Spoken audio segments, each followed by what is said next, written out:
Prayer always wards off evil, even wards off death, మరణాన్ని, కీడును, రోగాలను, భయాలను, మరి ఇవన్నిటిని తరిమి కొడుతుంది ప్రార్థన. కాబట్టి మనం ప్రార్థన చేయాలి. విశ్వాసులకు దేవుడిచ్చిన గొప్ప ఆదేశం ప్రార్థన. యేసు ప్రభువు కూడా అన్నాడు కదా, మీరు ప్రార్థన చేయాలి. ఎలా ప్రార్థన చేయాలి? విసుకక ప్రార్థన చేయాలి. ప్రార్థనకు ఒక లిమిట్ అంటూ లేదు. You have to keep on praying. ఎప్పుడు ప్రార్థనతో మనం అలర్ట్గా ఉండాలి. ప్రార్థన మనకు మరి గొప్ప ఆయుధమని మర్చిపోకూడదు. ప్రార్థన చేయాలి అంటే నాయకులకు దేవుడు పరిశుద్ధాత్మ శక్తిని ఇచ్చి నడిపించాలి. ఎందుకంటే ప్రార్థన నడిపించడం అది కూడా గొప్ప ఆశీర్వాదం. ప్రజలను ప్రార్థనలో నడిపించడం, వారు ఉపవసించి మరి దేవుని సన్నిధికి వచ్చినప్పుడు సరిగ్గా వారి క్రమంలో నడిపించడం కూడా గొప్ప బాధ్యత, ధన్యత. ఉపవసించి భక్తులు ప్రార్థన చేసినారు, విశ్వాసులు ప్రార్థన చేసినారు, దైవ కార్యాలు చూసినారు. కాబట్టి it's not an old fashion thought. Fasting has its own effect. ఉపవాస ప్రార్థన, ఒక భక్తుడు ఉన్నాడు, అణుశక్తిని మించింది ఉపవాస ప్రార్థన. ఇప్పుడు అణుశక్తి కలిగిన వారు అంటే మనం భయపడతాం. నార్త్ కొరియా అంటే ఇప్పుడు ప్రపంచం అంతా కొద్దిగా గడగడలాడుతుంది. ఎందుకంటే వారి దగ్గర ఏముంది? పవర్ ఉంది. వారి దగ్గర న్యూక్లియర్ ఎనర్జీ ఉంది. వాళ్ళు అనుకుంటే ప్రపంచాన్ని నిమిషంలో నాశనం చేస్తారు. అన్ని దేశాలు వణుకుతున్నాయి, ఎందుకంటే వాళ్ళ దగ్గర ఉన్నది ఆయుధాలు, మరణాయుధాలు ఉన్నాయి. అలాగే విశ్వాసిని చూసినప్పుడు సాతానుడు భయపడతాడు. మరి దేవుని విరోధులు కూడా భయపడతారు, ఎందుకంటే వారి దగ్గర ఏముంటుంది? ప్రార్థన, ఉపవాసము, శక్తి అన్నమాట. దేవుని స్తోత్రం. If you have these weapons, even the world will tremble at you. సాతానుడు భయపడేది మోకాళ్ళ మీద ఉన్న భక్తులకే భయపడతాడంట. ఉపవసించే విశ్వాసులకే సాతానుడు భయపడతాడంట. పాటలు పాడే వాళ్లకు సాతానుడు భయపడాడంట. వాక్యం చెప్పే వాళ్ళ కొరకు కూడా భయపడాడంట. ఎందుకంటే వానికి ఇంకా వాక్యం బాగా తెలుసు. వానికి అందరికంటే వాక్యం తెలుసు. సేటన్ నోస్ వర్డ్ వెరీ డీప్గా పోతాడు వాడు, ఇంకా చాలా తెలుసు మర్మాలు వానికి.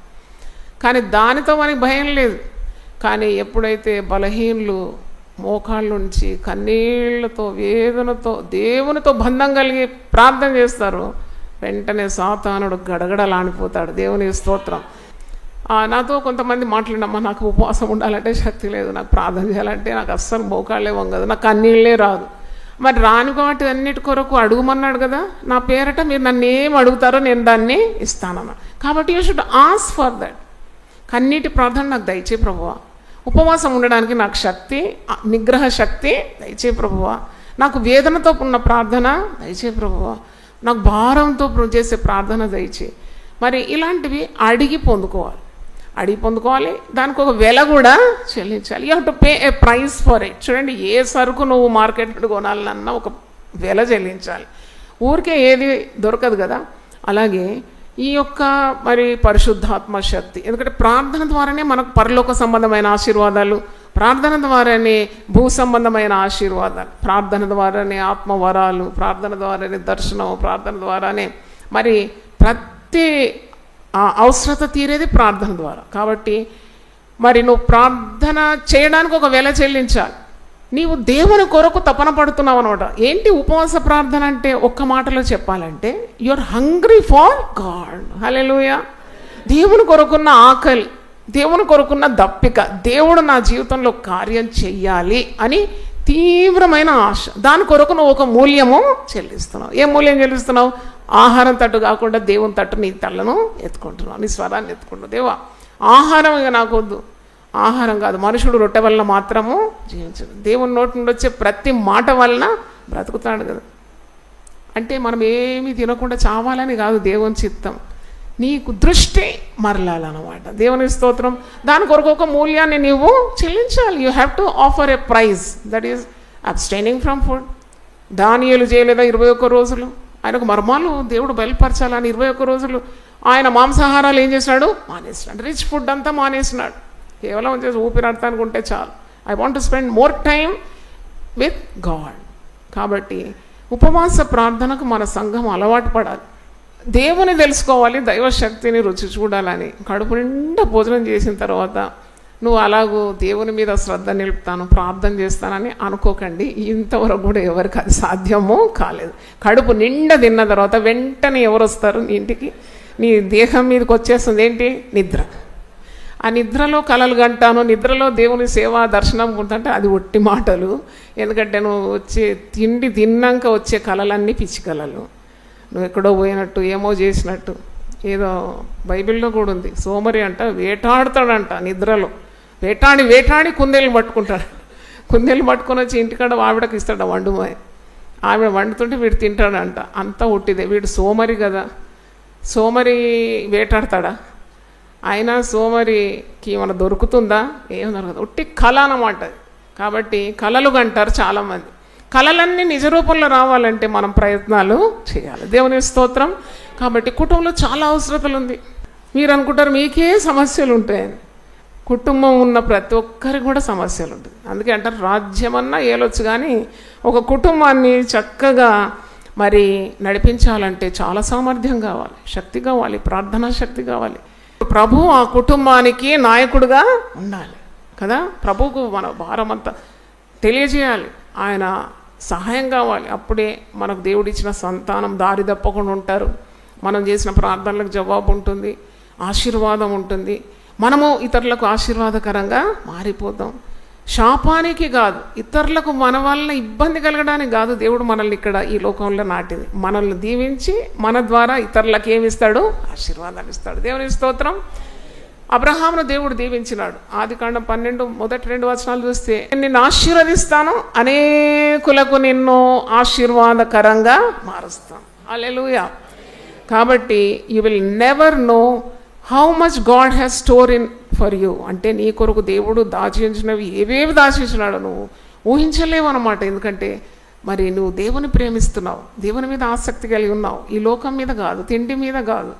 ఇవన్నీ దాటిపోయి దేవుని చిత్తాన్ని నేను నెరవేరుస్తానని ఎప్పుడైతే నువ్వు కంకణం కట్టుకొని దేవుని సన్నిధికి వచ్చి ప్రార్థన చేస్తావో, ఆ ప్రార్థనలన్నిటికీ జవాబు దొరుకుతుందండి. దేవుని స్తోత్రం. All prayers will be answered. ఎట్లా చెప్తారండి అంటే, మరి నాకు దేవుడు 25 సంవత్సరాల సేవా పరిచర్య అనుభవం ఇచ్చినాడు. I have experience of running this ministry for 25 years. అందుకే నేను ధీటుగా చెప్పగలను, తప్పకుండా దేవుడిని ప్రార్థనకు జవాబు ఇస్తాడు. ఈ మందిరంలో చేసిన ప్రార్థన మీద దేవుని కనుదృష్టి ఉందని నేను చెప్పగలను. ఎందుకంటే రోజు వింటూనే ఉంటాను అద్భుతాలు. మరి రికార్డ్ చేస్తూ ఉంటాం, రాస్తూ ఉంటాం, పుస్తకాలు కూడా పబ్లిష్ చేసినాం. ఎందుకంటే మనుషులకు సాధ్యం కానివి దేవునితో అవి సాధ్యమైనవి. దేవుని స్తోత్రం. అందుకే ఉపవాస ప్రార్థన అంటే ఒక సవాల్గా తీసుకోవాలి. Take it as a challenge. సాధ్యమైనప్పుడు మరి దేవుని స్తుతించాలి. అవును, ఇది కాదనుకున్నాను, మరి ఇది అయింది, ఎందుకంటే దేవుడు నాకు సహాయము చేసినాడు. హల్లెలూయా. ప్రార్థనకు ఎప్పుడు కూడా మరి ఒంటరిగా చేసే ప్రార్థనలు ఉంటుంది, గుంపుగా చేసే ప్రార్థనలు ఉంటుంది, సంఘ ప్రార్థనలు ఉంటుంది, రకరకాల ప్రార్థనలు. కానీ ద బెస్ట్ ప్రేయర్ ఈజ్, మరి నన్ను అడిగితే సంఘము చేసే ప్రార్థనకు చాలా శక్తి ఉంటుంది. సంఘము ప్రార్థించినప్పుడు సంఖ్యలు ఊడిపోయినాయంట. సంఘం ప్రార్థించడం భూమి పునాదులు కలిగిందంట. సంఘం ప్రార్థించినప్పుడు అక్కడ కూడి ఉన్న చోటు ఏమైందట? కంపించిందట. There is power in united prayer. అది సంఘంలో ప్రార్థన జరుగుతున్నప్పుడు వచ్చి కూర్చోవాలా. కట్టెలు అన్నీ మండుతున్నాయి, నీదేమో తడి కట్టె. ఆ తడి కట్టె తీసి ఆ మండుతున్న కట్టెల్లో పెడితే తప్పకుండా ఏం చేస్తుంది? అంటుకుంటుంది. దేవుని స్తోత్రం. హల్లెలూయా. Fire always spreads. కాబట్టి ఇలాంటి సమూహ ప్రార్థనలో దేవుని శక్తి తప్పకుండా ఉంటుంది. అపోస్తలుల కార్యం 3వ అధ్యాయంలో ప్రార్థనకు ఒక స్థలం ఉన్నది, ప్రార్థనకు ఒక సహవాసం ఉన్నది, ప్రార్థనకు ఒక సమయం ఉన్నది. దేవుని స్తోత్రం. అపోస్తలుల కార్యం 3వ అధ్యాయంలో పగలు 3 గంటలకు ప్రార్థనా స్థలానికి వెళ్తున్నారు, మందిరానికి. మరి సహవాసం ఏంటి? పేతురు, యోహానులు. సమయం, సహవాసం, స్థలం. అక్కడ ఒక అద్భుతం జరిగింది. పుట్టుకుంటివాడు బాగైపోయినాడు. దేవుని స్తోత్రం. యేసు నామములో లేచినాడు, మరి వాడు లేచి నడిచినాడు. అంటే miracles happen when you set out prayer, you set out for fellowship, then you set out for a particular place. అందుకే 21 రోజులు మరి మందిరానికి మీరు రావాలి. ఈ స్థలంలో, ఈ సమయంలో, ఈ దేవుని బిడ్డల సహవాసంలో మీరు ప్రార్థనలు చేసుకోవాలి. దేవుని స్తోత్రం. ఒక దగ్గర ఒక కొటేషన్ చదివినాను, when prayer becomes your habit, miracles will become your lifestyle అంటే. దేవుని స్తోత్రం. హల్లెలూయా, హల్లెలూయా. ప్రార్థన నీకు అలవాటుగా మారితే ఇక అద్భుతాల పరంపర నీ జీవితంలో చూస్తావు, అద్భుతాలనే చూస్తావు ఇంకా. ఎందుకంటే ప్రార్థన నీకు అలవాటుగా మారిపోయింది, ఉపవాసం చేయడం నీకు అలవాటుగా మారిపోయింది, దేవునితో బంధం కలిగి ఉండడం నీకు అలవాటుగా మారిపోయింది. అద్భుతాలు వింత కార్యాలు, సూచక్రియలు, ఆశ్చర్యక్రియలు ఇక వెనువెంట. ఈరోజు మరి ఒక ముఖ్యమైన కార్యం మీతో చెప్పాలని నేను ఆశిస్తున్నాను. హోసేయ గ్రంథం ఒకసారి తీయండి. హోసేయ 10వ అధ్యాయము 12, 13 నేను చదువుతున్నాను. నీతి ఫలించినట్లు మీరు విత్తనం వేయుడి, ప్రేమయను కోత మీరు కోయుడి. యెహోవాను వెతుకుటకు ఇదే సమయం గనుక ఆయన ప్రత్యక్షమై మీ మీద నీతి వర్షము కురిపించినట్లు ఇదివరకు ఎన్నడను దున్నని బీడు భూమి దున్నుడి. నీ ప్రవర్తన ఆధారం చేసుకొని నీ బలాఢ్యులను నమ్ముకొని నీవు చెడుతనపు పంటకై దున్నితివి గనుక మీరు పాపమును కోత కోసి ఉన్నాం, అబద్ధమునకు ఫలము పొంది ఉన్నాం. చూడండి, ఉపవాస ప్రార్థన ఎలా చేయాలి అని చాలామంది అడుగుతారు. కేవలం ఆహారం మానుట కాదు ఉపవాస ప్రార్థన. దేవునితో కలిసి నువ్వు వసించాలి అంటే నువ్వు వాక్యము, ప్రార్థన, దేవుని బిడ్డలతో కలిసి, అంటే ఆహారం మీద శ్రద్ధ తీసేసి దేవుని మీద ఏకాగ్రత పెట్టడం ఉపవాస ప్రార్థన, అది మనకు తెలుసు. కానీ చాలా ప్రాముఖ్యం ఏంటంటే ఇక్కడ ఒక మాట ఉంది, ఎన్నడూ దున్నని బీడు భూమిని ఏం చేయమంటున్నాడు? దున్నుడు. నేను చాలా కాలం అనుకున్నాను, ఎన్నడి దున్నని బీడు భూములు అంటే సువార్త అందని వారికి సువార్త అందించాలి. అది కూడా సరి అయిన కమెంటరీ, పర్వాలేదు. అంటే ఎప్పుడు యేసుప్రభుని గురించి వినని వారికి నువ్వు యేసుప్రభుని గురించి చెప్పాలి అని ఒక వర్షన్ అలాగూ మరి నేను చదివినాను, విన్నాను. కానీ ఈరోజు నాకు ప్రభువు నేర్పించిన పాఠము ఏంటంటే ఎన్నడూ దున్నని బీడు భూమును నువ్వు దున్నాలి. అసలు ఉపవాస ప్రార్థనలో జరిగే కార్యం ఇది. 12వ వచనం, నీతి ఫలించినట్లు మీరు విత్తనము వేయుడి, ప్రేమయను కోత మీరు కోయడి. అంటే ఇక్కడ మీరు హోసేయ గ్రంథం అంతా చదివితే మీకు తెలుస్తుంది, ఇశ్రాయేల్ ప్రజలు దేవునికి ఇష్టమైన ప్రజలు కదా, దేవుడు ఎన్నుకున్న ప్రజలు, చోజన్ పీపుల్ ఆఫ్ గాడ్. కానీ వారు దేవుడు ఎంత వారిని ప్రేమిస్తే అంత ధిక్కారం వారు చూపెడుతున్నారు. వారు హేయ కార్యాలు చేస్తున్నారు, విగ్రహ పూజలు చేస్తున్నారు, మానవులను నమ్ముతున్నారు, దేవుని యొద్ద నుండి వైదొలుగుతున్నారు, పాపం చేస్తున్నారు. మనం ఎప్పుడు నేర్చుకుంటాం కదా, పాపం చేస్తే sin always separates you from God. దేవుని నుండి దూరపరిచేది నువ్వు చేసే అతిక్రమం. అంటే మనకు కొన్నిసార్లు ఆశీర్వాదాలు రావు. ఎందుకు ఆశీర్వాదాలు రావడం లేదు? ఎంత జాబ్ సర్చింగ్ చేసినా కానీ నాకు జాబ్ దొరకడం లేదమ్మా అని కొందరు అంటారు. అమ్మ ఎన్ని ప్రార్థనలు చేసినా కానీ దేవుడు నా ప్రార్థన వింటలేడా? కానీ అసలు దేవుడు ఎప్పుడు ప్రార్థనకు, నీతి మంతుల ప్రార్థన వైపు ఆయన చెవులు ఏం చేస్తాడట? రుచి ఉంటుందంట, చెవులు ఒగ్గి ఉంటుందంట. వాక్యం ద్వారా దేవుడి మీతో మాట్లాడి ఉండొచ్చు. ఫస్ట్ క్లెన్సింగ్ కావాలి. అంటే నీవు చాలా కాలం నుండి దేవుని కంటే ఎక్కువగా దేనికి ప్రాధాన్యత ఇస్తున్నావు అంటే దేవుని మాట వినుట కంటే నీవు దేని మీదైనా నువ్వు మనసు పెడితే అట్టి కార్యాలన్నీ కూడా తొలగించుకోవాలి. దేవుని స్తోత్రం. అంటే దేవుని క్రమంలోకి నువ్వు రావాలి. ఇశ్రాయేలు ప్రజల గురించి దేవుడు ఏం సెలవిస్తున్నాడంటే వీరు వినరు, వీరి హృదయం కఠినమైనది, వీరు బీడు భూములు, వారికే ఉద్దేశం చెప్తున్నాడు. గట్టిగా తయారైపోయింది బండలాంటి మరి హృదయం గల వ్యక్తులు వీరు, దేవుని మాట వినరు. 1 సమూయేలు 15వ అధ్యాయం 22వ వచనం, బలులర్పించట కంటే దేవుని మాట వినుట శ్రేష్టం. అవును, దేవుని మాట వినాలి. దేవుని మాట విననొల్లక మనం చేసే ప్రార్థనలు దేవుని సన్నిధిలో చేరు. అది నేను చాలా లేట్గా నేర్చుకున్నాను. ప్రార్థన చేయాలి, మన ఇష్టం వచ్చిన చేసుకోవాలి అని అనుకునేదాన్ని. కానే కాదు. Holy Spirit really taught me, you can not get the answers from God if your heart is not right before God. నువ్వు తప్పు దిద్దుకోవాలి. నీలో పాపం ప్రవేశిస్తే దాన్ని తొందరలో తొలగించుకోవాలి. మీరు గొర్రెలతో సమానంగా, మరి ప్రభు అంటాడు కదా, మీరు గొర్రెలు, నేను కాపరిని. అంటే ఆ గొర్రె మీద కొద్దిగా మురికి ఉంటే ఆ మురికి వదిలించుకో వరకు ఆ గొర్రె నెమ్మదిగా ఉండదంట. పోయి ఒక గోడ దగ్గర వెళ్ళి అది రాకి ఆ మురికి, ఆ పేడను వదిలించుకుంటుందంట. అది గొర్రె స్వభావం, పవిత్రమైన జంతువు. మరి యేసు రక్తమందు మనం విమోచింపబడిన వారు, కడిగిన వారు అని చెప్పి చాలా మొండి హృదయాలు, దయ లేదు, కనికరం లేదు, అబద్ధాలు, మోసం, టక్కరితనం, ఇవన్నీ ఉంటే ఉపవాస ప్రార్థనలో నువ్వు అవన్నీ కూడా నీకు పరిశుద్ధాత్ముడు జ్ఞాపకం చేసినప్పుడు వాటిని ఒప్పుకొని దాన్ని ఏం చేయాలి? వదిలిపెట్టాలి. హల్లెలూయా. నేను ఎప్పుడు అట్లా చేసినా, నేను ఎప్పుడు అలాగ చేయను. దేవుని సన్నిధిలో మనం ఏం చేయాలంటే తగ్గించుకోవాలి. హల్లెలూయా.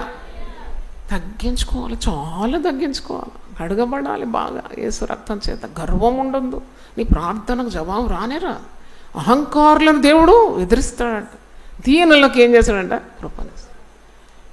అవో ఎందుకు ఇంత గర్వం? నీటి మీద బుడగ వంటి వారం కదా. బా, ఎప్పుడు మనం అంతమో మనకే తెలియదు. ఈ క్షణం దేవుని సన్నిధిలో ఉన్నాం, మరి క్షణం ఏమవుతుందో మనకే తెలియదు. కాబట్టి ఎప్పుడు కూడా your heart should be soft అన్నమాట. చూడండి, ఎన్నడూ దున్నని బీడు భూములను దున్నాలని అప్పుడే దేవుడు తన నీతి అనే వర్షాన్ని ఏం చేస్తాడట? కుమ్మరిస్తాడట. నీవేం చేయాలి? నీతిని విత్తాలి, ప్రేమ అనే కోత కోయాలి. ప్రేమ అనే కోత. ప్రేమ ఏంటబ్బా?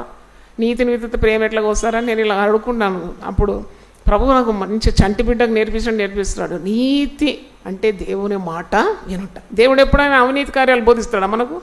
అన్ని నీతి మార్గాలు.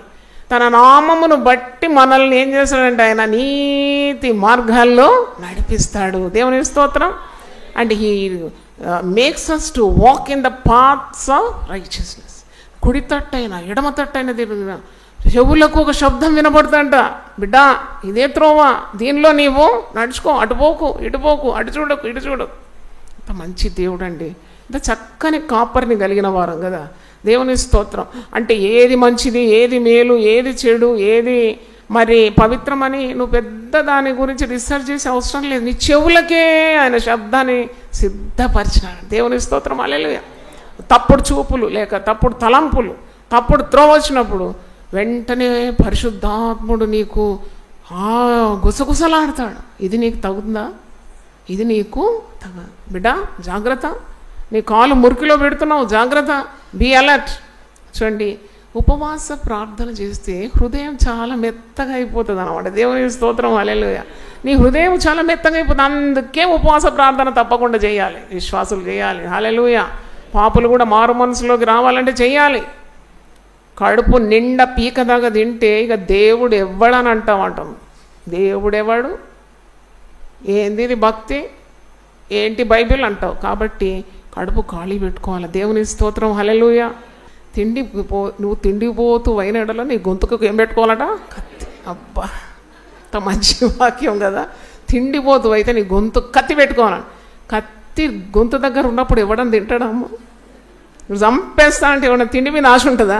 అట్లుండాలంట ఎప్పుడు. కనుక మరి just one serving is enough నన్ను అడిగితే, to keep your body trim or light. ఇంకా దేవుని మీద ఉన్న ఆ శ్రద్ధ తొలగకుండా మరి అలాగూ సగం కడుపు తింటే చాలు. ఎంత రేషన్ మిగులుతుందండి అసలు. ఇంకా అప్పుల పాలు కాకుండా దేవుడు కాపాడుతాడు. దేవుని ప్రేమిస్తే నీ నిధులన్నీ నిండిపోతాయంట, ఆస్తి కర్తలుగా చేస్తాడంట.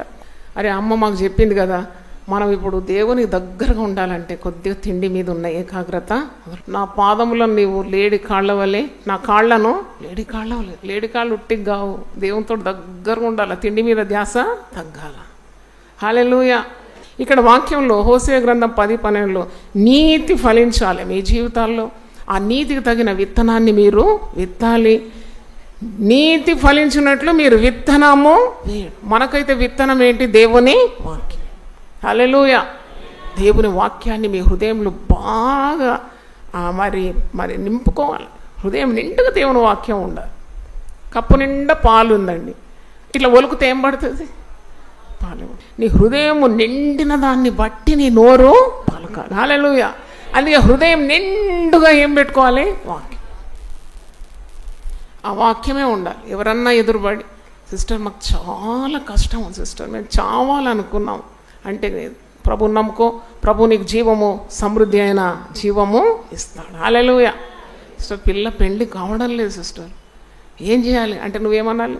ఏం పెళ్ళి అవుతుంది, ఈడు మీరిపోయింది, ఇంకెవరు దొరుకుతారు? ఆ ముఖం చూడెట్టున్నది నల్లగా, అయ్యో పొట్టిగా ఉన్నది, ఈ పిల్లకు దొరకనే అట్లా అనొద్దు. దేవుడు ఎక్కడో దాచిపెట్టినాడు. దేవుని స్తోత్రం. హల్లెలూయా. అవునండి, అట్టి మాటల్లో శక్తి ఉంటుంది. దేవుడు ఎక్కడో దాచిపెట్టినాడు. తప్పకుండా నీ కుమార్తెకి ఏం జరుగుతుంది? వివాహం. రండి మనం కలిసి ఖాళీ సమయంలో ఏం చేద్దాం? ప్రార్థన. కావాలంటే మనం ఉపవాసం ఉండి 3 రోజులు 30 రోజులు ప్రార్థన చేద్దామంటే దేవుడు ఎందుకు కార్యాలు చేయడండి? దేవుడు తప్పకుండా కార్యం చేస్తాడు. ఎందుకంటే ఏకాంగులను ఆయన ఏం చేస్తాడట? సంసారం. పిల్లలు అవుతలేరా సిస్టర్? మాకు పిల్లలు చాలా కష్టమవుతుంది. ఏం కాదు సిస్టర్, గర్భఫలము దేవుడిచ్చు. మనం కలిసి ప్రార్థన చేద్దాం. కావాలంటే మనం 10 రోజులు ఉపవాసం ఉందాం. మా ఇంటికి రా, నేను మీ ఇంటికి వస్తా. ముచ్చట్లాడడానికి కాదు, కలిసి మనం ఏం చేయాలి? ప్రార్థన చేయాలి. హల్లెలూయా. మీరు అలా ప్రార్థన చేయాలి. ప్రతి గృహం ఒక ప్రార్థనా గృహంగా మారిపోవాలి. హల్లెలూయా, హల్లెలూయా. కాబట్టి మీ ఇంట్లో ప్రార్థన ఉండాలి.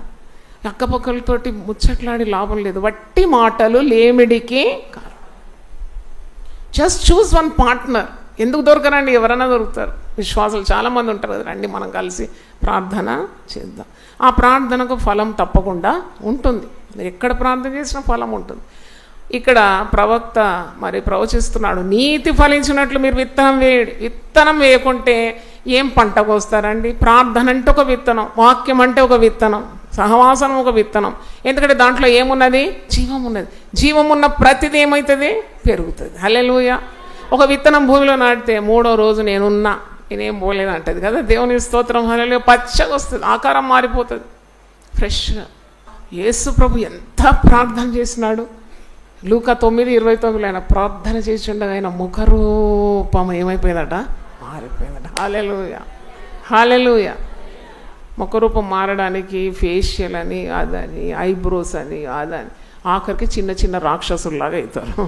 ఆ ముఖం మీద కళ ఉండదు, ప్రేమ ఏమి కనబడదు. కనికరము, ప్రేమ, దయ. మీరు బాగా మేకప్ చేసుకున్న వాళ్ళు చూసిండ్రా మీరు ఎప్పుడైనా? చిన్న రాక్షసులాగా ఉంటుంది. ఎందుకు నవ్వుతున్నారు? అప్పుడప్పుడు కూడా కాదు, ఫేషియల్ మీద ఫేషియల్. డాక్టర్స్ అంటున్నారు ఫేషియల్ చేస్తే చర్మం అంతా ఊడిపోతుంది, పాడైపోతుంది. అంటే వీళ్ళకి బుద్ధి లేకుండా పోయి రాకి ఆఖరి ఇంత సున్నిపిండి వేసి పెడితే ఎంత కళగా ప్రేయర్ ఆయిల్ పెట్టుకొని సున్నిపిండి రుద్దుకో. నీకంటే అందమున్న వాళ్ళు ఉండనే ఉండదు. ఎందుకంటే దేవుని కళ నీ మీద ఉంటుంది, ప్రార్థన నీలో ఉంది. దేవుని స్తోత్రం. హల్లెలూయా. నువ్వు విత్తుతున్నావు ప్రార్థన, విత్తుతున్నావు వాక్యం, విత్తుతున్నావు దేవుని కార్యాలు. కాబట్టి తప్పకుండా ప్రేమ అనే కోతకు వస్తావు. అసలు ఈ ప్రేమ అంటే ఏంటంటే, పరిశుద్ధాత్మ ప్రేమ అంటే ఏంటి? నా పేరే ప్రేమ కదా. అవును, దేవుడు ఎవరండి? ప్రేమాస్వరూపి. హల్లెలూయా. నువ్వు నీతిని విత్తుతే ప్రేమ అనే పంట కోస్తావు. ఆ ప్రేమాస్వరూపి అనే దేవుని సన్నిధి నీలోనే ఉంటుంది, నీ కుటుంబంలో ఉంటుంది, నీలో మరి జీర్ణమైపోతుంది అన్నమాట, నరాల్లో. అంటే people can feel that presence. కనుక ప్రేమ అంటే కనికరం. నీతిని విత్తుతేనే నీకు ఆ యొక్క ప్రేమ, కరుణ, కనికరము, ఆ ఫలాలన్నీ కూడా నీలో కొట్టొచ్చినట్టు కనబడతాయి. దేవుని స్తోత్రం. హల్లెలూయా. నీలో వాక్యం లేదు, నీలో ప్రార్థన లేదంటే చాలా కఠినమైపోతాం అన్నమాట. దున్నని బీడు భూమిలాగా అయిపోతాం. నిన్ను చూస్తే ఎదిరిపోతారు జనాలంతా, భయపడతారు. ఏంటబ్బా అస్సలు కనికరం లేదు, దయ లేదు. కనుక అది మెత్త చేయబడాలంట. అదనమాట దాని అర్థం. అంటున్నాడు, యెహోవాను వెతుకుటకు ఇదే సమయం. కనుక ఆయన ప్రత్యక్షమై మీ మీద నీతి వర్షము కురిపించినట్లు ఇదివరకెన్నడూ దున్నని బీడు భూములు. ఇక్కడ చూడండి, అంత వ్యవసాయం పోలిన మాటలు ఉన్నాయి ఇక్కడ. విత్తనము, విత్తండి, కొయ్యండి. తర్వాత మీరు విత్తనం విత్తినాక దేవుడు ఏం చేశాడట? నీతి వర్షాన్ని కురిపిస్తాడంట. మరి అవును, ఈ బీడు భూమి మెత్తగా కావాలి, దున్నని బీడు భూములు దున్నబడాలి. అంటే ఇది హృదయానికి సూచనగా ఉంది. సువార్త అందని వారిని కూడా మనం బీడు భూములు అంటాము. యేసు ప్రభువును స్వీకరించిన వారిని కూడా బీడు భూమితో సమానంగానే ఎంచుతాం. కానీ ఇక్కడ హృదయం మెత్తగా చేయబడలేదు. చాలామంది విశ్వాసుల హృదయం చాలా కఠినంగా ఉంటుంది. అవి మెత్తగా కావాలన్నమాట. మెత్తగా అయితేనే. ఇప్పుడు చూడండి, ఎవరన్నా వ్యవసాయకుని మీరు అడగండి, వ్యవసాయకుని మీరు అడుగుతూ అంటారు, అయ్యా మీరు విత్తనాలు ఎట్లయితే వేస్తారో మీలో చాలామందికి ఉంటుంది కదా వ్యవసాయం. విత్తనాలు ఎప్పుడు వేస్తారంటే, మొదట విత్తనాలు అట్లేం చల్లాము, బీడు భూమి మీద విత్తనాలు చల్లితే ఏ పంటకు రాదు, కాకి తిని వెళ్ళిపోతుంది, విత్తనాలు పక్షులు తింటాయి. కానీ ఈ విత్తనం భూమిలో నాటబడాలంటే మొట్టమొదట ఈ భూమి ఏం చేయాలి? సేద్యం చేయాలబ్బా, సేద్యం చేయాలా.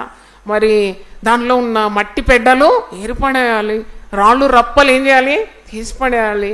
మరి ఏదన్నా చెట్టు మొక్కలు వేర్లు ఉంటే అది కూడా, ఏదో కొన్ని వేర్లు ఉంటాయి, నెత్తిలో ఎక్కి ఉంటుంది కదా, అది కూడా పీకి పడేయాల. అది మెత్తగా చేయబడాలా, తడపాలా, మళ్ళీ దాన్ని దున్నాలి. అప్పుడు ఏం చేయాలి? విత్తనాలు వేయాలి. విత్తనాలు వేస్తే కూడా సరిపోదు, మీద నుండి దేవుడు కనికరంతో వర్షాన్ని కుమ్మరించాలి. అప్పుడు పచ్చని పైరు. చప్పట్లు కొట్టి దేవుని స్తుతిద్దాం. హల్లెలూయా. అందుకే బీడు భూములు దున్నబడాలంటే ఆ అర్థం అన్నమాట. Always receptive to God's word. హల్లెలూయా.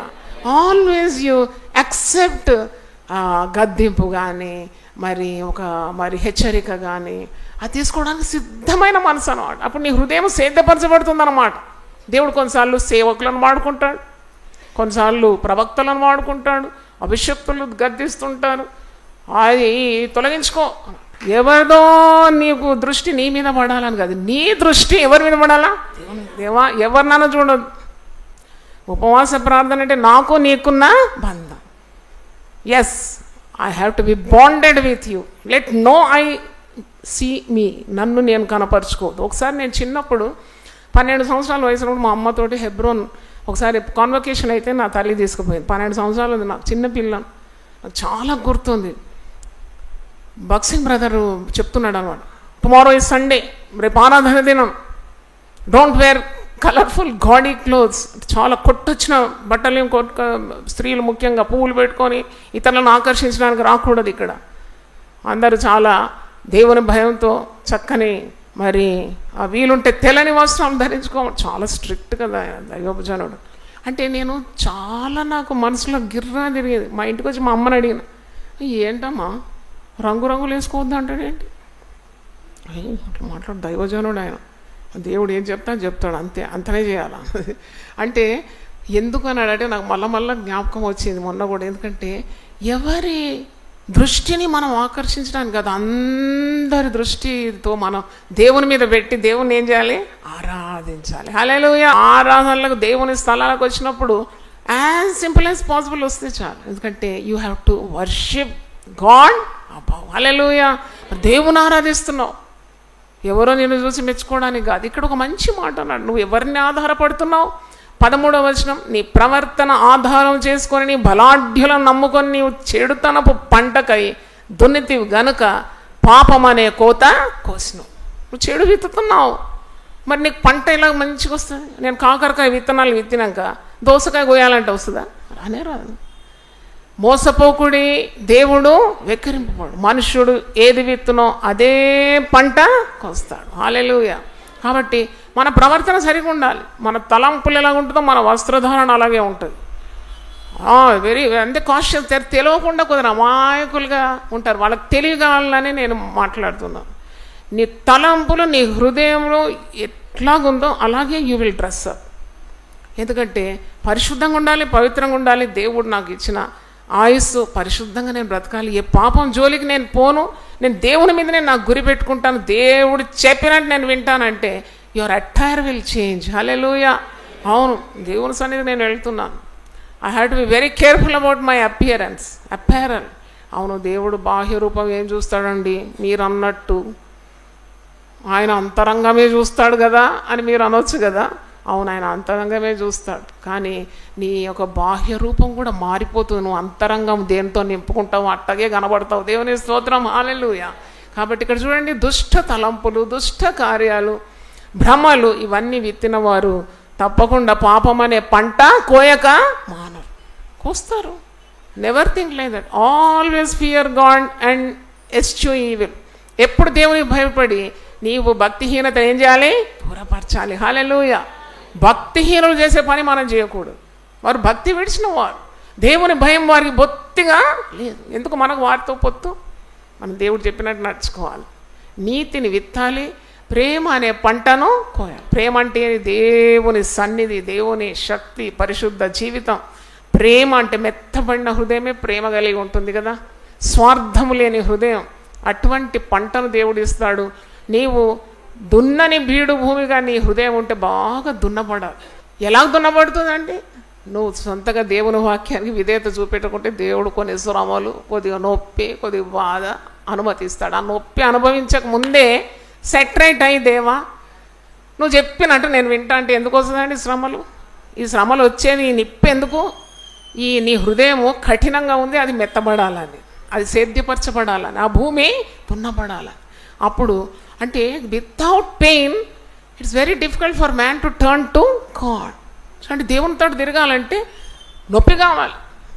ఆ నొప్పి రాకముందే నువ్వు తిరిగితే ఎందుకు నొప్పిస్తాడు దేవుడు? అలాగూ ఇప్పుడు నీ బిడ్డ చెప్పినట్టు వింటున్నాడని ఇక పెద్ద లాఠీ తెచ్చి కొడతావు, కొట్టనే కొట్టవు.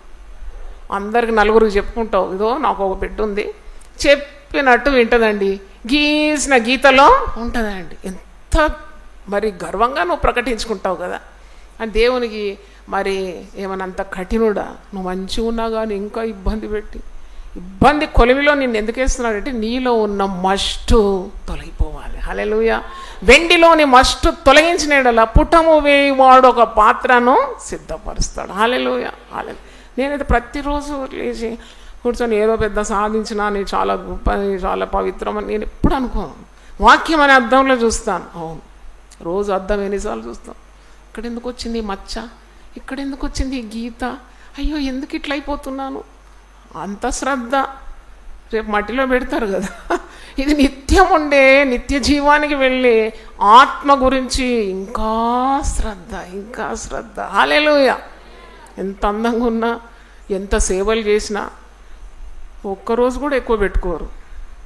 అయిపోయిందా బాడీ అంతవరకు రెవరెండ్ డాక్టర్ జాయ్ చెరియన్ అని మా ఊపిరి పోగానే బాడీ పోయిందా, అంతే లోకం. కాబట్టి ఇది అశాశ్వతమైన లోకం. Always be connected to God. దేవుని స్తోత్రం. హల్లెలూయా. దేవుడు చెప్పిన మాటలన్నీ పరిశుద్ధ గ్రంథంలో. దేవుడు అంటాడు దయగలిగి ప్రవర్తించు. మొన్న ఒకరితో కఠినంగా మాట్లాడినాను. కఠినంగా ఉట్టిదే, నా పెదవుల దగ్గర ఉండే కఠినం, కానీ హృదయం నిండా ప్రేమ ఉంటుంది, దయ ఉంటుంది. ఎందుకంటే దేవుని సేవ చేసేదాన్ని, దేవుడు నాలో ఉన్నాడు కాబట్టి I can't effort to keep vengeance, కోపం అట్లా ఉండదు. ఉట్టి క్షణం కొన్ని పని సరిగా చేయాలి అంతే. అప్పుడు పరిశుద్ధాత్ముడు అంటున్నాడు, నీకు తెలియదా నేను దయామయుడనని, కరుణామయుడనని, దయగలవారిపై నేను దయ చూపిస్తాను. కఠినుల ఎడల కటం, అంత కఠినం అవసరం లేదు. అప్పుడు వెంటనే నేను సరి చేసుకున్నాను. దేవుని స్తోత్రం. హల్లెలూయా. ఎందుకంటే ఈ వాక్యం ఎప్పుడు కూడా మనతోటి ఏం చేస్తుంది, మాట్లాడుతూ ఉంటుంది. ప్రార్థన చేసినప్పుడు నీవు దేవునితో ఏం చేస్తున్నావు, సంభాషిస్తున్నావు. అంటే అనేక బాధలు, కష్టాలు అనుభవించి గుండె గట్టిగా అయిపోతుంది. ఈ భూమి కూడా ఎప్పుడు గట్టిగా అవుతుందంటే ఎండ, వాన, గాలి ఎన్నెన్నో భరించి భూమి గట్టిగా ఉంటుంది అన్నమాట. ఆ గట్టి భూమిని వారు ఏం చేస్తారంటే దున్ని సరి చేసి మెత్తగా చేసిన తర్వాత విత్తనం వేసి ఆ విత్తనానికి దేవుడు తగిన వర్షాన్ని, దేవుని దయ, దేవుని కనికరం, ఆశీర్వాదం కుమ్మరింపబడినప్పుడు పచ్చని పంటగా మారిపోతుంది, అనేకులకు ఆశీర్వాదకరంగా మారిపోతుందని మనం నేర్చుకుంటున్నాం. కాబట్టి ఇక మనం we have to B hungry for God. మధ్యాహ్నం 2 అయిందంటే ఆకలితుంది అంటారు. ఇంటూ ఆడవాళ్ళను మగవాళ్ళు బాధ పెడతారు, ఇంకా వండలే. అప్పుడు అలా మన జాయ్ సిస్టర్ చెప్పింది కదా, జరాగు తిండి మీద కాదు ఇది చేస్తాను, దేవుని మీద పోయి ప్రార్థన చేయను, అరగంట అంతలోగా నేను వంట సిద్ధం చేస్తాను. అబ్బా ఎంత హాయిగా ఉందండి మీరు మాట్లాడుతుంటే ఆడవాళ్ళు అనుకుంటున్నారు. అంటే నేను ఎందుకు చెప్తున్నానంటే first give top priority to God's presence. అంటే you should be hungry for not for food but for God. అవును, దేవుని కొరకు నేను ఆకలిగా ఉన్నాను. 42వ కీర్తనలో కీర్తనకారుడు ఏమంటున్నాడు, దుప్పి నీటి వాగుల కొరకు ఆశపడినట్లు దేవా నా ప్రాణము నీ కొరకు ఆశపడుతుంది. హల్లెలూయా. We want a breakthrough. అంటే I was just thinking on the word breakthrough. ఏంటి బ్రేక్ త్రూ? ఒక స్పిరిచువల్ బ్రేక్ త్రూ కావాలి. తెలుగులో ఆ పదం వెతికినప్పుడు పురోగతి. అవును, మా జీవితాల్లో ఒక పురోగతి కావాలి, మా ఆత్మీయ స్థితిలో ఒక పురోగతి కావాలి. మేము ఎక్కడేసిన గొంగళ్ళలాగా అట్లనే ఉన్నాం. There is no change in our family అని అనుకుంటాం, చాలా మట్టుగా అనుకుంటాం, మనం అందరం అనుకుంటాం. Lord give a change. ఎన్ని సంవత్సరాలు ప్రార్థన చేస్తున్నాం, ఆ వ్యక్తి మారాలి, ఆ కుమారుడు మారాలి, లేక కుటుంబంలో భార్య మారాలి. అంటే ఈ స్పిరిచువల్ బ్రేక్ త్రూ ఎలాగొస్తుంది చూడండి. ఆర్థిక ఇబ్బందులతో చాలామంది మీరు బాధపడుతున్నారు. ఈ బాధ కారణం ఎవరో కాదు, మీరే మితిమీరిన ఖర్చులు చేసినారు. ఒక అతను వచ్చినాడు, కుప్పలు అప్పే మిగిలి ఉంది నాకు. నేను ఏమి ఇంట్లో పెళ్లి చేసినావా, చేయలేదు. ఇల్లు కట్టినావా, ఇల్లు కట్టలేదు. మరి నీకు ఇంత తప్పులు ఎందుకు అయింది? చూడండి, మితిమీరి ఖర్చులు చేసి లేనిదేదో ఉన్నట్టు ప్రదర్శించుకోపోయి. అంటే దేవునికి దూరం అయితే మనం వెర్రివారం అయిపోతాం. దేవునికి దూరం అయితే చేసేవన్నీ కూడా పిచ్చి పనులే. దేవునికి దగ్గరగా ఉంటే నువ్వు ప్రార్థన చేసి ఉపవసించి దేవుని సన్నిధికి వచ్చి విశ్వాసులతో కలిసి వాక్యం విని సేవకులు మాట్లాడుతుంటే వింటే నీ ప్రవర్తన ఏమవుతుంది, చక్కబడిపోతుంది. దేవుని స్తోత్రం. లైన్లో పడతాం అన్నమాట. దేవుని తలంపులు, దేవుని మనస్సు నీలో రిఫ్లెక్ట్ అయిపోతూ ఉంటుంది. హల్లెలూయా. కాబట్టి నీ స్థితిగతులన్నీ మారిపోతాయి, నీ పరిస్థితులు మారిపోతుంది, నీ ఆత్మీయ జీవితానికి ఒక పురోగతి వచ్చేస్తుంది, నీ కుటుంబంలో పురోగతి వచ్చేస్తుంది. ఎవరో యవనస్తురాలు అంటున్నాము, జర చాలా కష్టమవుతుంది ఇంట్లో, ప్రతిదానికి తప్పు పడుతున్నాడు. ప్రతిదానికి తప్పు పడితే ఏం చేయాలి? ఉపవసించి ప్రార్థన చేయాలి. హల్లెలూయా. ఆమె పూట మానే, ఈరోజు నేను అతని కొరకు ప్రార్థన చేస్తాను. తప్పకుండా సింహముల నోళ్ళు మూసిన దేవుడు అండి ఆయన. నిన్న నేడు నిరంతరము ఏకరీతిగా ఉన్నాడు. ఎప్పుడు మగవాళ్ళే కదా, ఆడవాళ్ళు కూడా అరుస్తూనే ఉంటారు కొన్నిసార్లు. ఈడ ఉపవాసం, మళ్ళీ అక్కడ ఇంటికి పోయిన తర్వాత రివర్స్ గేర్ అని బండి నడిచేది. ఏంటంటే అరుపులు కేకలు. ఎప్పుడు అడవద్దని చెప్తాను నేను స్త్రీలకు ముఖ్యంగా. మీ పరిస్థితులను అధిగమించిన బాధలు వస్తే వెంటనే యూ టర్న్ టు గాడ్. నేనైతే గొల్లం పెట్టేస్తాను అంతే. I shut my self in. ఇక మాట్లాడతా దేవునితో, వాక్యం తీసుకుంటా, ప్రార్థన చేసి దేవా ఈ గందరగోళం తొలగించిన. ఆయన గద్దింపగా సముద్రం ఏమైంది? అణిగిపోయింది. హల్లెలూయా. తుఫాను ఆగిపోతుంది. ఎంతసేపు అంటే ఈ ఉపవాసం ప్రార్థన అంటే మాటలు కాదు, అంటే నీవు ఇన్ఫ్లుయెన్స్ పెంచుకుంటున్నావు అనమాట దేవునితో. ఇది రాజులకు రాజు, ప్రభువులకు ప్రభు, అన్నిటి మీద సర్వాధికారి, ఆయనతో ఉన్న ఇన్ఫ్లుయెన్స్ అనమాట. దేవుని స్తోత్రం. అందుకే వాక్యంలో ఉంది, వీరు మనుషుల తట్టు తిరిగినారు. ఐగుప్తు నీడను ఆశ్రయించిన వారికి ఏందంట? శ్రమ. దేవుని మనం ఆశ్రయిస్తున్నాము, దేవుణ్ణి హత్తుకుంటున్నాము, ప్రార్థన చేస్తున్నాం. దేవుని తట్టు మన చేతులు చాపాలంట. కీర్తనలు 77:2. నా ఆపత్కాలమందు నేను ప్రభువును వెతికి తిని, రాత్రి వేళ నా చెయ్యి వెనుకకు తీయకుండా చాపబడి ఉన్నది. మోకాళ్ళ ప్రార్థన అంటే మనకు తెలుసు, మోకరిస్తాం, కొద్దిసేపు చేసినాక చాలాసేపు చేసినామని అనుకుంటాం, టైం చూస్తే అక్కడే ఉంటుంది ముళ్ళు. అలాంటి ప్రార్థన కదా మనం ప్రార్థన చేయాలి. Everyone has to pray. ఏంటి ప్రార్థనాత్మ లేదు, చాలా చేసినా అనుకోని క్లాక్ చూస్తే అక్కడే ఉంటుంది ముళ్ళు. అలా కాదు. ఈయన అంటున్నాడు మోకాళ్ళ ప్రార్థన కూడా కాదు. నా ఆపత్కాలమందు నేను ప్రభువుని వెతికినాను, నాకు ఆపద వచ్చింది, నా పరిస్థితులు బాగాలేదు, నా కుటుంబంలో అల్లర్లు ఉన్నాయి, నా పిల్లలు ఇంకా మారలేదు, ఆర్థిక ఇబ్బంది ఉన్నది, పిల్లలకు సంతానం కలగడం లేదు, పిల్లలకు మంచి జతలు రావడం లేదు. Where is the wrong? ఎక్కడుంది ప్రభు ఈ కీటుకు? నేను నీ తట్టు నా చేతులు ఎత్తుతాను. ఇక్కడ చూడండి అంటున్నాడు, నా ఆపత్కాలమందు నేను ఎవరిని వెతుకుతాను? ప్రభువుని వెతుకుతాను. రాత్రి వేళ నా చెయ్యి వెనుకకు తీయకుండా చాపబడి ఉన్నది. మా చేతులు నొప్పి రాదా ఏంటి? రాత్రి వేళ అంతా కూడా ఈ నిస్సహాయమైన చేతులు దేవుని తట్టు చాపినాడంట. దేవుని స్తోత్రం. హల్లెలూయా. దేవుని తట్టు చాపుతున్నాడు. మన కుటుంబంలో పిల్లలు సరిగా లేరు, భర్త లేక భార్య సరిగా లేదు, ఆర్థిక ఇబ్బందులతో బాధ ఉంది, శత్రు బాధలు ఉన్నాయి, మంత్రశక్తులు ఉన్నాయి, లేక మరి నిందలు అవమానాలు పోతే మనకు నిద్ర ఎలాగ వస్తుందండి? మనం ఎలా 3 పూటలు తిని మళ్ళీ నెమ్మదిగా ఉండగలం? నన్ను అడిగితే నిద్ర పట్టదు, ఎందుకంటే కుటుంబ పరిస్థితి బాగాలేదు. అప్పుడు నువ్వు దేవుని తట్టు ఏం చేయాలి? నువ్వు వెతకాలి, దేవుని వెతకాలి. వెతుకుడి మీకు దొరకను, వెతుకుతే అప్రత్యక్షం అవుతాడంట. అందుకంటే నా ఆపత్కాలంలో నేను దేవుని వెతికినాను. రాత్రి వేళ కూడా నేను చెయ్యి ముడుచుకొని పండుకోలేదు, చెయ్యి మంచిగా ఇట్లా పెట్టుకొని హాయిగా నిద్రలు దుప్పటి టైట్గా కప్పుకొని గురకలు కొట్టుని నిద్రపోలేదు. రాత్రి వేళ కూడా నా చెయ్యి వెనుకకు తీయకుండా చాపబడి ఉన్నది. హల్లెలూయా. అవును, మన బలహీనమైన చేతులు దేవుని తట్టెత్తుతాం, ప్రార్థన చేస్తాం, దేవుని మొరపెడతాం, దేవుని జ్ఞాపకం చేస్తాం. కొన్ని వాగ్దానాలు నేను కొన్నిసార్లు జ్ఞాపకం చేస్తాను. దేవునికి ఏదైనా జ్ఞాపక శక్తి తక్కువ ఉందా? అయ్యా నువ్వు ముందే చెప్పినావు కదా, నన్ను చాలా దీవిస్తా అన్నాను, భూమి మీద ఉన్న ప్రజలందరికంటే దీవిస్తాను అన్నావు కదా, నీ మాట నేను వింటే ఆశీర్వదిస్తాను అన్నావు కదా. అవును, చాలాసార్లు మాట్లాడు, నా మాట విను, నేను నీకు ఆరోగ్యం ఇస్తాను. అవును, మాట వింటే రోగాలే మాయమైపోయినాయి. దేవుని స్తోత్రం. హల్లెలూయా. కాబట్టి దేవుని మాట వినాలి, నీతి అనే విత్తనాన్ని విత్తాలి, ప్రేమ అనే పంటను కోయాలి. ఎన్నడూ దున్నని బీడు భూములు దున్నబడాల. ఇంకా తొలగించుకోవాల్సిన పాపం తొలగించుకోవాలి. ఇంకెందుకు నీకు ఇంత వాక్యం విన్నాక? అంత విస్తారంగా దేవుని జీవాహారాన్ని ఇక్కడ వడ్డిస్తూ ఉన్నాము. దేవుని స్తోత్రం. మీకు ఇచ్చినంత అవకాశం దేవుడు మరెవరికి ఇవ్వడం లేదు. హల్లెలూయా. అంటే అది దేవుని ప్రేమకు సూచన. God is loving you people. కాబట్టి వాక్యము నీ హృదయంలో పదిలం చేసుకొని వాక్యం విధేయత చూపి, అవును ప్రభా 21 రోజులు మేము నీ సన్నిధిలో ఉన్నాం, ఎంత సంతోషం. అసలు యాక్చువల్లీ మీరు నిజంగా ఫాస్టింగ్ అంటే నా అనుభవం చెప్తున్నాను, మీరు టోటలీ ఫాస్టింగ్ చేసిన దేవుని సన్నిధి అనుభవించిన తర్వాత అది వదిలిపెట్టడానికి మనసే ఉండదు అసలు. వీనింగ్ అంటారు, అంటే it becomes very difficult for you to stop the fasting. It takes time అన్నమాట. ఎంత బాగా దేవుని సన్నిధి నేను అనుభవించినాను, ఎంత చక్కగా మందిరానికి నా అడుగులు వెళ్ళినాయి, ఎంతో చక్కగా దేవుని బిడ్డలతో నాకు సహవాసము, చక్కగా సేవకులు రోజు రోజుకు క్రొత్త నూతన మన్నాను అందించినారు, మేము తిని తృప్తి పొందినాము అని ఆ యొక్క మరి రిఫ్లెక్షన్స్ ఉంటుంది, ఆ రెమినిసెన్స్ ఉంటుంది, నీకు జ్ఞాపకాలు ఉంటాయి. కాబట్టి మరి ఇంకా ముందుకు మనం సాగాలి, దేవుని సన్నిధి వెతకాలి, ఉపవాసం చేయాలి, పురోగతి రావాలి, నీ జీవితంలో రావాలి. నీవు దేవుని వింత కార్యాలు నీ జీవితంలో నీ కుటుంబంలో చూడాలి. చూసేంత వరకు నువ్వు వదిలిపెట్టేది లేదు.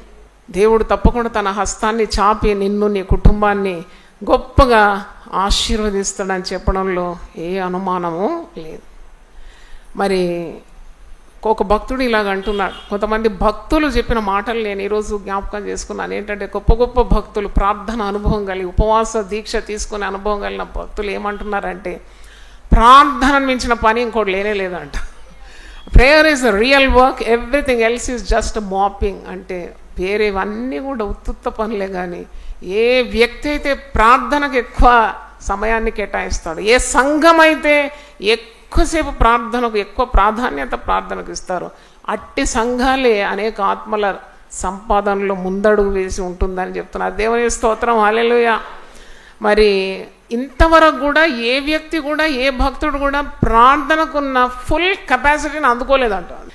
The prayer power has never been tried to its full capacity. Full కెపాసిటీలో ప్రార్థన చేసినప్పుడు ఎన్నెన్ని కార్యాలు మీరు చూస్తారో మీకే ఊహకు అందని కార్యాలు. అంటే దేవుని యొక్క గొప్ప శక్తి, గొప్ప మరి కార్యాలు విడుదల కావాలంటే ప్రార్థనా జీవితం ఉండాలని అంటున్నాడు. The power of fasting is a spiritual atom bomb to bring down the strong holds of evil, to bring a great revival, a spiritual awakening. అంటే ఉపవాసంతో కూడిన ప్రార్థన ద్వారానే మరి సాతాను యొక్క శక్తులన్నీ పడిపోతుంది, శత్రువు ఓడిపోతాడు కేవలం ఉపవాసం ప్రార్థన ద్వారా. మరి ఉపవాస ప్రార్థన ద్వారానే గొప్ప ఉజ్జీవం సంఘంలో వస్తుంది. ఉజ్జీవం అంటే ఏంటి? మళ్ళీ ఉజ్జీవం అంటే మీకు అర్థం చేయాలి. ఎగరడం, అల్లరి చేయడం, పల్టీలు కొట్టడం అది కాదు ఉజ్జీవం. ఉజ్జీవం అంటే మనుషులు మారడం. దేవుని స్తోత్రం, హల్లెలూయా. అవును, మారని వ్యక్తులు మారు మనసు పొందడమే ఉజ్జీవం, అంతకు మించిన మాట ఏంటి? కాబట్టి తాగుబోతులు మారుతున్నారు, వ్యభిచారులు మారిపోతున్నారు. ఉపవాస ప్రార్థన ద్వారా సంఘం ప్రార్థిస్తుంది. సినిమా థియేటర్లు అది దేవుని ఆలయాలుగా మారిపోతుంది. దొంగలు మారిపోతున్నారు, త్రాగుబోతులు మారిపోతున్నారు.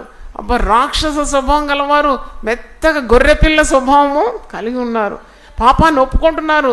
ప్రజలు రొమ్మగొట్టుకొని మరి వారు చేసిన అతిక్రమాన్ని, పాపాన్ని ఒప్పుకొని వదిలిపెట్టి నీతి మార్గాల్లోకి వచ్చేస్తున్నారు. It's great spiritual awakening. అదే కావాలి కదా మనకందరికీ. దేవుని స్తోత్రం, హల్లెలూయా. కాబట్టి తప్పకుండా ఉపవాస ప్రార్థన చేయాలి. ఉపవాస ప్రార్థన చేసేవారు ఎన్నారు బీదవారుగా కూడా ఉండరు. నేను అబ్రహాం లింకన్ చరిత్ర నిన్న చదివినాను. Abraham Lincoln was a poor person. ఆయన ప్రెసిడెంట్ ఆఫ్ యునైటెడ్ స్టేట్స్ మరి రాణించినాడు. అలాగూ మరి ఆయన చరిత్ర చూస్తే ఒక చెప్పులు కుట్టేవా అని కుమారుడు అనమాట. చెప్పులు కుడతాడు, అది కూడా కొత్త చెప్పులు కాదంట. ఆయన ప్రెసిడెంట్ అయినప్పుడు ఎవరో అన్నారంట, ఇదిగో ఇతను ఒక మినిస్టర్ లేచి అన్నాడంట, ఒక మంత్రి లేచి, ఈయనెవరు, ఈయన చెప్పులు కుట్టేవాని కొడుకు అంటే, అవును మా తండ్రి చెప్పులు కుట్టేదే. అవి కూడా కాదు, పాత చెప్పులు చాలా కరెక్ట్గా చక్కగా చేసి ఇచ్చేది జనాలకు. మీకేమైనా అభ్యంతరం ఉందా అని అడిగినాడంట. అంటే అంత దీనస్థితి నుండి అంత ఉన్నతమైన స్థానానికి రావడానికి కారణం ఏంటంటే తల్లి ఎప్పుడు కూడా ప్రార్థనా పర్రాలు. దేవుని స్తోత్రం. పెంట కుప్ప మీద ఉండిందంట వారి ఇల్లు ఒక డంగ్ హిల్ మీద ఉండేదండి. ఈ తల్లి ఎప్పుడు ఒక పావురము శబ్దం చేసినట్టు మూలుగుల ప్రార్థన చేసేదండి. ఈ అబ్రహాం లింకన్ న్యూస్ పేపర్ వెండర్గా పేపర్ వేసి పిల్లోడు అన్నమాట. ఇంటికి చదువుకోవడానికి కూడా డబ్బు లేదు, ఫీజు కట్టడానికి డబ్బు లేదు. మరి వచ్చి పాత పేపర్లు, ఎక్కడైనా తుక్కు పేపర్లు ఉంటే, అమ్ముడు పోని పేపర్లు ఉంటే తెచ్చి ఒక కొవ్వొత్తి వెలిగించి ఆ పేపర్ వార్తలన్నీ చదివేదంట. చిన్నప్పుడు వాళ్ళ అమ్మ అక్షరాలు నేర్పించిందంట. చూడండి, పెంట కుప్పల మీద నుండి నేను దీనులను పైకి లేవు. దేవుని స్తోత్రం, హల్లెలూయా. పిల్లలు లేదని బాధపడతారు చాలామంది. పిల్లలు లేకుంటే కూడా దేవునికి అసాధ్యం ఏమున్నది? 4 డాక్టర్ల తట్టు 8 డాక్టర్ల తట్టు అటు ఇటు అటు తిరిగి మొత్తానికి ఫెయిల్ అయ్యి కూర్చుంటారు. మనుషులను ఆశ్రయించకుండా సృష్టికర్తను ఆశ్రయించడం. దేవుని స్తోత్రం, హల్లెలూయా. గర్భఫలం ఆయన వింత కార్యాలు చేస్తాడు. అందుకే ఆ మాట మీకు గుర్తు చేసి నేను ముగిస్తాను. కీర్తనలు 95 7వ వచనంలో చూడండి. 95 Psalm 7th verse. రండి నమస్కారము చేసి సాగిలపడదాం, మనల్ని సృజించిన యెహోవా సన్నిధిని మోకరించుదాం. హల్లెలూయా. అంతే అన్నమాట ఉపవాస ప్రార్థన. That is the definition. ఏంటంటే నేను సృజించిన వాని సన్నిధిలో నువ్వు ఏం చేస్తున్నావు? మోకరిస్తావు.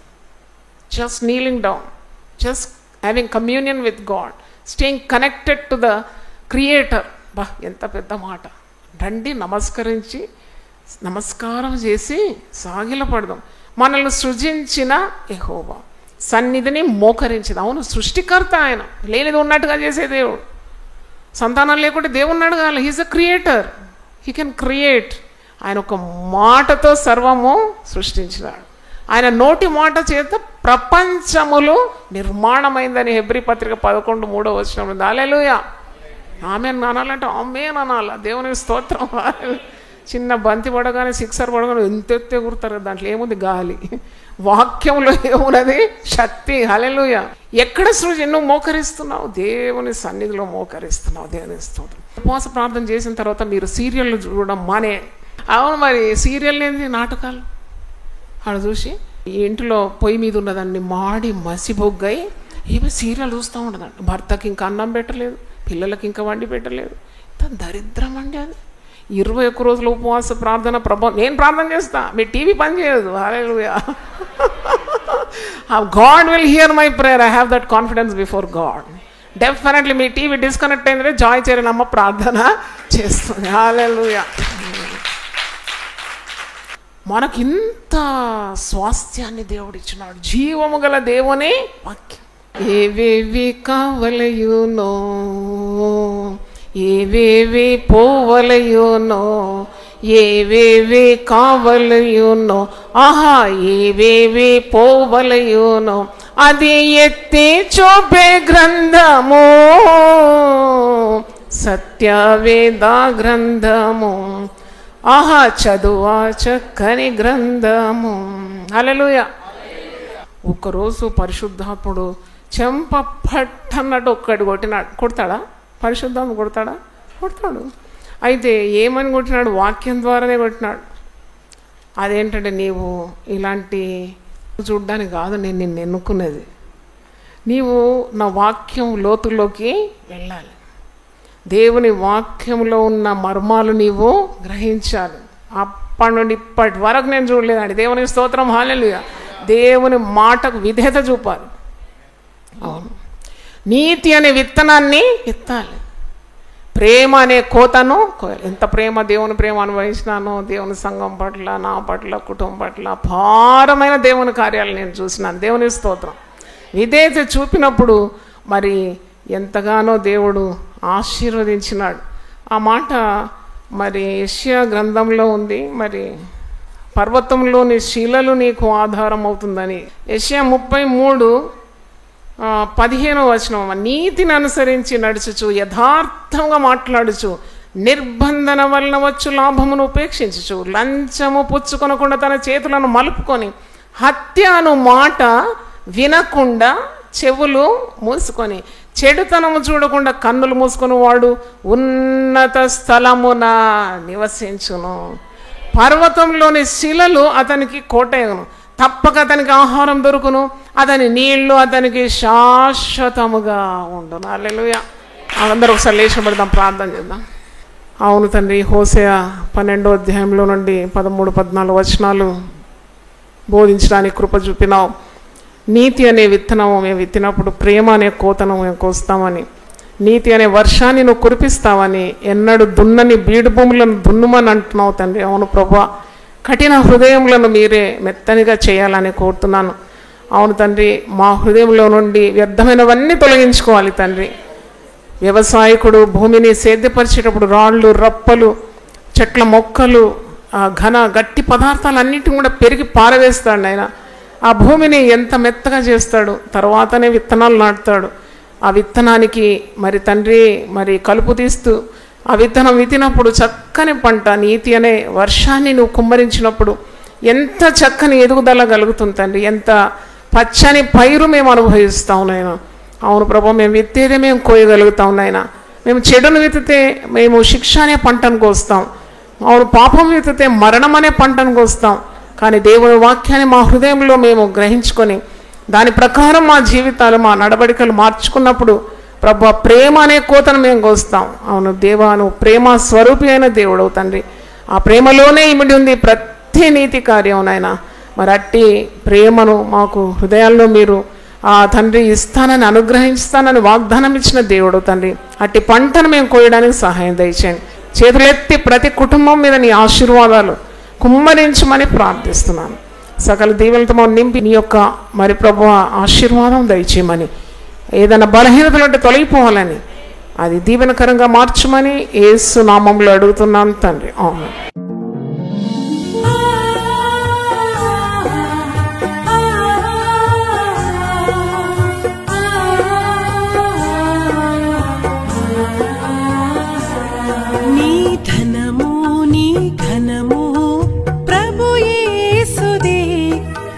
దశమా భాగము నీయ వెనుదీతువా. నీ ధనము నీ ఘనము ప్రభు యేసుదే, నీ దశమా భాగము నీయ వెనుదీతువా.